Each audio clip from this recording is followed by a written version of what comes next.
नमस्कार मित्रांनो. ठरलं तर मग मालिकेच्या पुढील भागामध्ये आता आपल्याला मोठा ट्विस्ट पाहायला मिळणार आहे. हरीश काकाचा खून करून आता महिपतने त्याला आश्रमाच्या मागच्या गार्डनमध्ये गाडून दिलेलं असतं.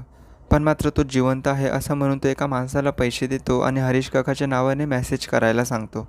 जेणेकरून सगळ्यांना असं वाटलं पाहिजे की हरीश काका जिवंत आहेत. तर आता अर्जुन त्या माणसाला शोधून आणतो आणि कोर्टात उभं करतो. अर्जुन जज साहेबांना सांगतो की हा तोच माणूस आहे, तो गेल्या काही महिन्यांपासून हरीश काकाच्या नावाने मेसेजेस करत होता. आणि हा ज्या बिल्डिंगमध्ये राहत होता ती महिपतची कन्स्ट्रक्शन साईट आहे. त्याचमुळे दोन्ही खुनांसाठी महिपतची चांगलीच कसून चौकशी व्हायला पाहिजे. तर आता अर्जुनच्या या स्टेटमेंटला आता कोर्टही उत्तर देत म्हणते की ठीक आहे, महिपतची चांगलीच चौकशी होणार. तर आता अर्जुनमुळे महिपतची चांगलीच वाट लागलेली असते. त्याचमुळे कोर्टाच्या बाहेर आता तो अर्जुनला धमकी देतो.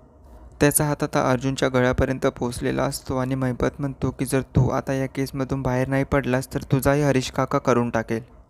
त्यावर अर्जुन रागातच म्हणतो की अरे मी नाही घाबरत तुला, जा.